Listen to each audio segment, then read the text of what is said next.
Operation सिंदूर के बारे में बात करते हैं कि एक तो वो टेररिस्ट जो थे वो फॉरेन टेररिस्ट थे, घुस के कैसे आए, इंटेलिजेंस हमारी कहाँ फेल हुई, उसके बाद हमने जो रिस्पॉन्ड किया, आई थिंक इंडिया ने बहुत सही रिस्पॉन्ड किया जहाँ पे बोला कि हमने टेररिस्ट कैंप को अटैक किया, not we are not declaring war against Pakistan.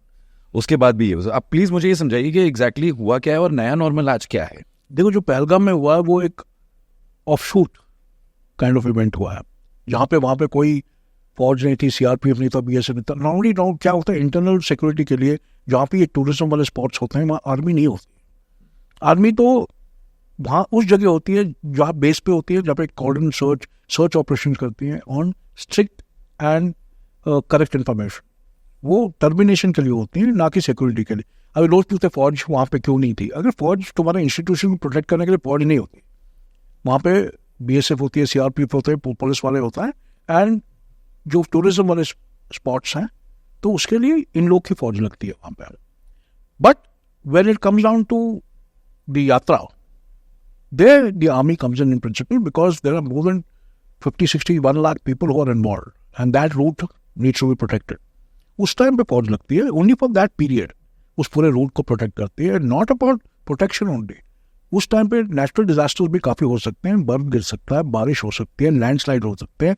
Disaster management के लिए भी, लोगों को रेस्क्यू करने के लिए भी फौज अपना मेडिकल टीम वगैरह वहाँ पे भेजती है, और सिक्योरिटी होती है सब्जेक्ट फौज की लगी होती है। और सीआरपीएफ बीएसएफ इस यात्रा के लिए भी, अमरनाथ यात्रा की बात कर रहा हूँ, वहाँ के लिए भी अंडर द आर्मी ऑपरेट करते हैं। Pahalgam was the responsibility of the local security providers. जो लोकल सिक्योरिटी वाले हैं वहाँ के कौन होने चाहिए मेरे को अभी पता नहीं है, लेकिन वहाँ उनको होना चाहिए था, वो नहीं थे। किसके नहीं थे इसके बारे में अभी तक हम लोग इसके बारे में तहकीकात करके जिक्र नहीं कर रहे हैं, तो जब भी होगा उसको देखी जाएगी। अभी जो हुआ वहाँ पे सोच विचार की बात है कि ये टेररिस्ट आए, टूरिज्म वहाँ चल रहा था, इन्होंने सिर्फ जो मेल है उनको मारा और रिलीजन पूछ के मारा, रिलीजन पूछ के मारा। नाउ द फैक्ट इज कि आपकी पतलून उतार के वो चेक कर रहे हैं कि आप मुसलमान हो कि नहीं।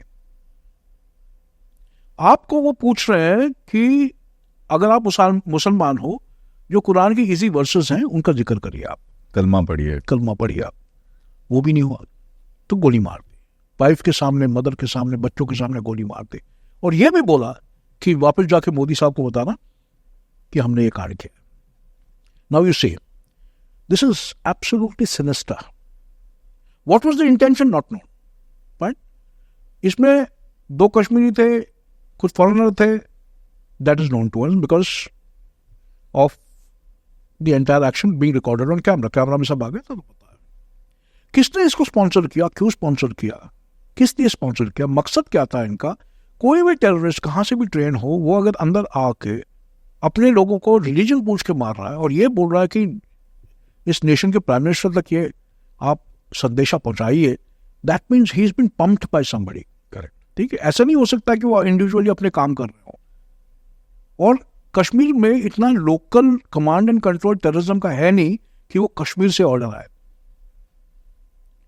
तो who are the nations who will not want India to be at peace? आज के दिन पे ऐसे कौन से देश हैं बाजू में, नेबरहुड में, जो इंडिया को पीसफुली रहना नहीं देखना चाहते? पाकिस्तान, चाइना, बांग्लादेश। पाकिस्तान, चाइना और बांग्लादेश। आपने सही बोला। बांग्लादेश ने उसके पहले 3 दिन पहले एक स्टेटमेंट दिया था चाइना में कि एक सिलीगुड़ी कॉरिडोर है जो 26 किलोमीटर की दायरा का है। अगर हम सिलीगुड़ी कॉरिडोर को कट कर दें, हम नॉर्थ ईस्ट स्टेट पूरे चाइना के साथ काबू कर सकते हैं, क्योंकि नॉर्थ ईस्ट स्टेट्स में इंटरनल कॉन्फ्लिक्ट भी काफी है, जो था पहले, अभी नहीं, but they propagated it. That statement was made, वो स्टेटमेंट बताया गया था चाइना में। So Bangladesh is also questionable. China, अभी चाइना इंडिया के साथ कभी ऐसी चीज नहीं करता है, ओपनली करवाता है। नागालैंड को फाइनेंस देगा, वेपन्स देगा, फिर अरुणाचल में किसी को भेजेगा, वेपन्स देगा। जो अक्सर चीन के एरिया में वहाँ पे ग्रेजर्स हैं, उसमें उसने पूरा काबू करके, कब्जा करके टूरिज्म भी खोल दिया वहाँ पे, पाकिस्तानियों को फंड करके, अपने इक्विपमेंट दे के, ठीक है, टैंक्स, गन्स वगैरह दे के उनको इंस्टिगेट करेगा। बट चाइना डायरेक्ट कन्फ्लिक्ट में कभी नहीं आएगा। So China instigating this for what reasons, you have to ask कि किस वजह से किया होगा। वजह ही नहीं है उसके पास, चाइना के पास तो वजह ही नहीं है ऐसी चीज करने के लिए। Third comes Pakistan. अभी पाकिस्तान में क्या हो गया है कि कहीं पे देखा जाए तो उनकी जो मिलिट्री है, दे रन द कंट्री, वो देश को चलाते हैं, और कहीं पे वो जो मिलिट्री का जो स्टैंडिंग था, जो प्रेस्टीज था, जो प्राइड था, वो गिर रहा था। 1 साल पहले या 1.5 साल पहले उनके एक कोर कमांडर के रेसिडेंस पे सिविलियंस ने अंदर घुस के पूरे घर को तबाह कर दिया और पूरा जो पेंटिंग वगैरह तो उठा के ले गए। अनहर्ड ऑफ, ये इंडिया में तो सोच ही नहीं सकते, लेकिन पाकिस्तान में हुआ ये।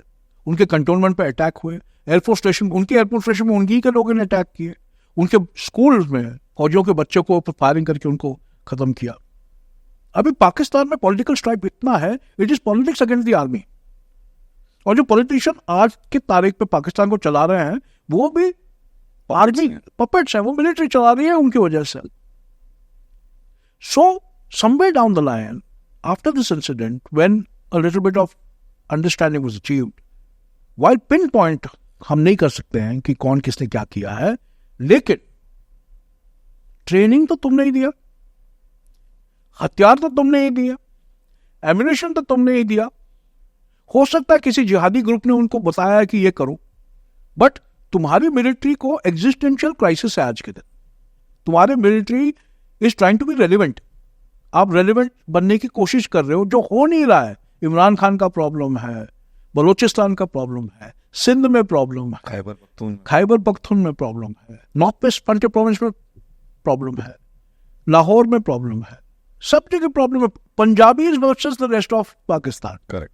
इसलिए इनके जितने भी आप रैंक्स देखेंगे, किसी को भी ऊपर रैंक जाना है, सब पंजाबी होना, सब Punjabi. So there is idea of relevance. Pakistani army wants to stay relevant. वो अपने आप को वापस पावरफुल बताना चाहते हैं पाकिस्तान की जनता को, जो रिस्पेक्ट खो रही है। हर तीसरे दिन बलोचिस्तान और सिंध में पाकिस्तानी आर्मी का एम्बुश होता है, उनके फौज के खिलाफ कार्रवाई होती है। जो ये बलोचिस्तान फ्रीडम फाइटर्स और सिंध फ्रीडम फाइटर्स करते हैं, उसमें काफी जान का नुकसान होता है, प्रॉपर्टी का नुकसान होता है। So they are getting a beating everywhere. Kashmir में वो कुछ कर नहीं पा रहे क्योंकि आर्टिकल 370 ने कश्मीर को बिल्कुल फ्री कर दिया है। लोग बड़े खुश हैं, वहां पे वो जम के धंधा कर रहे हैं, बिजनेस कर रहे हैं, खुशी से रह रहे हैं। वहां पे मूवी थिएटर शुरू होगी, शॉपिंग शुरू होगी है, टूरिज्म शुरू हो गया है। पहलगाम हो गया, लेकिन आज पे भी उतने टूरिस्ट जा रहे हैं। You see, so Pakistani army wanted to get the relevance. So the first indicator is that this element of nonsense called the ISI of Pakistan has orchestrated the entire thing so that India does something and they retaliate to get the Pakistani army back in relevance. वापस powerful दिखाने के लिए. So the entire analogy, यानी कि पूरा जो मकसद था उनका, ये पूरा अगर आप डीपली सोचने लग जाओ तो ये मकसद था कि इंडिया रिटेलिएट करेगा। और इंडिया रिटेलिएट करके उनको भी पता है वेरी वेल कि यूएस में Trump is in a position of distort. Trump जो भी कर रहा है वो फ्लैक्ट में कर रहा है, यानी कि लोग उसके खिलाफ हैं। करेक्ट। इमिग्रेंट्स को वापस भेज रहा है, कैद करके वापस भेज रहा है। वहां पे जो मुसलमान लोग हैं उनके ऊपर काफी कार्रवाइयां हो रही है, ठीक है। तो ये सब जो है वो ट्रंप में काफी फ्लक्चुएट हो रहा है। जो एनवायरमेंट इंटरनेशनली बना हुआ है सब जगह, तो उन्होंने बोला इसको एक्सप्लॉइट करके ये क्यों नहीं कर देते to get Pakistan to relevance. And my idea is, ये मेरा पर्सनल विचार है कि ये आईएसआई ऑर्केस्ट्रेटेड था और पाकिस्तान ने, whether the Pakistan actual military were involved or not, I'm not aware, but the ISI normally sometimes, ये ISI कभी कभी पाकिस्तान के हेडक्वार्टर के हुक्म के बिना भी कार्रवाई करती है, क्योंकि इनको इंडिया का थ्रेशोल्ड लेवल नहीं पता। थ्रेशोल्ड मतलब कि इंडिया का सहन शक्ति का लेवल वो नहीं पता इनको। So they don't know what's the tolerance level. So when they get an act like this, जब इन्होंने ऐसा कोई कांड किया, उनको पता था कि इंडिया कुछ करेगा, लेकिन उनको यह नहीं पता था कि क्या करेगा, कितना करेगा, कहाँ करेगा, क्योंकि सर्जिकल स्ट्राइक तो आप कर चुके हो, बालाकोट तो आप कर चुके हो, आप नेवी का इस्तेमाल आपने अभी तक नहीं किया है और ग्राउंड फोर्सेस का इस्तेमाल आपने अभी तक नहीं किया। And they at the same time thought that even the BJP government with in India is got lot of issues, so may be Manipur भी चल रहा है, ठीक है। तो हो सकता है इंडिया जो एक्शन ले, एक छोटा मोटा एक्शन कहीं लेके उसको समाप्त कर जाए, जिसमें पाकिस्तान इसको एक्सप्लॉइट करके अपने आर्मी को बहुत पावरफुल दिखाएगा।